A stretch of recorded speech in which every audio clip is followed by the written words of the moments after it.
USA, Divided, Why We're Living in an Age of Walls, Unearned Wisdom. In the second chapter of Divided, Marshall recounts how after the day after Donald Trump was elected president, conservative commentator Ann Coulter jokingly made a plan for his first 100 days in office, mainly about building a wall on the US-Mexico border. This plan was not taken seriously, as it was more for show and unlikely to happen. Trump had promised to build this wall to stop illegal immigration. However, he faced problems like high costs, political opposition, and difficult terrain. His talk about building a big, beautiful wall was popular with his supporters, but was not a practical basis for such a big project. Soon after Trump's election, Republican senators like Lindsey Graham changed their tone, suggesting that wall was just a metaphor for better border security. This change was to avoid political damage, even though Trump had described the wall in detail. Despite this, a funding bill signed by Trump included no money for the wall. The wall, though not built, became a symbol of division in the US and of certain American values like defending culture and heritage. The idea of the wall resonated with some people's desire to see action taken on immigration issues.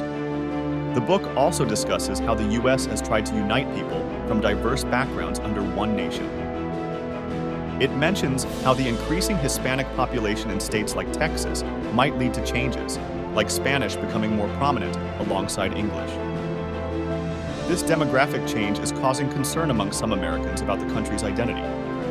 Finally, the book covers the history of the US-Mexico border, including its establishment after the Mexican-American War and earlier disputes between the US and Spain over territories like Texas. This history shows the long-standing complexities of the border issue.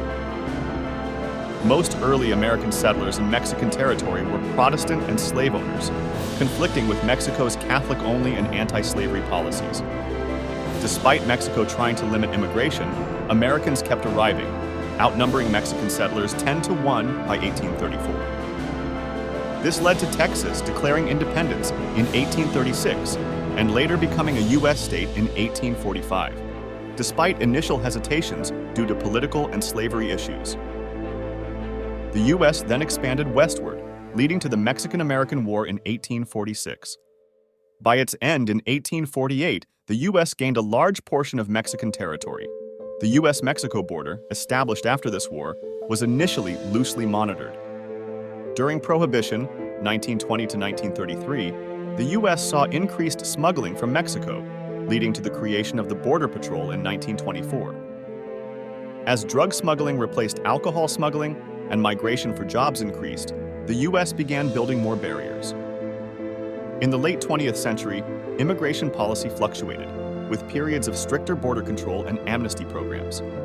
Under President George W. Bush and later President Barack Obama, the U.S. significantly fortified its border, although these barriers were often ineffective in completely stopping illegal immigration.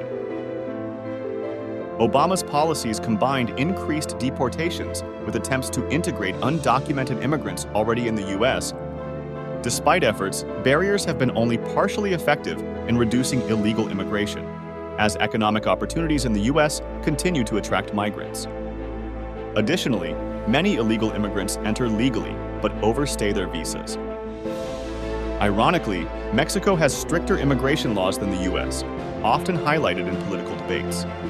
U.S. immigration policy has been influenced by terrorism concerns and President Trump's tougher stance, including travel bans, a proposed border wall, and stricter deportation policies. However, there's little evidence linking terrorism with illegal border crossings or refugees in the U.S. Most terrorists involved in U.S. incidents have been citizens or legal residents. The effectiveness of physical barriers like walls in stopping illegal activities, such as drug and gun smuggling, is questionable. Economic cooperation and a thriving economy in Mexico might be more effective in reducing illegal immigration. Trump's approach to immigration and trade reflects a broader trend of U.S. isolationism, which has historical precedents and consequences. The feasibility of building a border wall is complicated by legal, financial, and geographical challenges. The wall is symbolic of deeper national divisions, including racial demographics, with the growing Hispanic population reshaping the U.S. demographic landscape. Anti-immigration rhetoric, especially against Latinos, has increased tensions, and the U.S. President Trump's negative portrayal of immigrants contributes to rising discrimination against Hispanics. Despite progress in racial equality, racism remains a significant issue. The racial divide is most evident between white and black Americans, rooted in the history of slavery. Black Americans generally face worse outcomes in health, wealth, education, and legal matters compared to whites. This disparity starts from infancy, with higher infant mortality rates among blacks. Educational gaps appear early and persist, with black students facing more disciplinary actions and having less access to experienced teachers. Black Americans also face higher incarceration rates and are more likely to live in unsafe neighborhoods. These systemic issues contribute to a lower life expectancy for Black Americans and fuel movements like Black Lives Matter. The root causes of these disparities are complex, but racism plays a significant role. Despite over 150 years since slavery's abolition, there's still much progress needed in addressing racial inequality in America. The U.S. is religiously diverse, primarily Christian, with growing numbers of other faiths. This diversity challenges the nation's melting pot ideal and fuels identity politics, leading to increased polarization. The 2016 election highlighted these divides, exemplified by Trump's criticism of Muslim Gold Star parents, suggesting a narrow definition of American identity.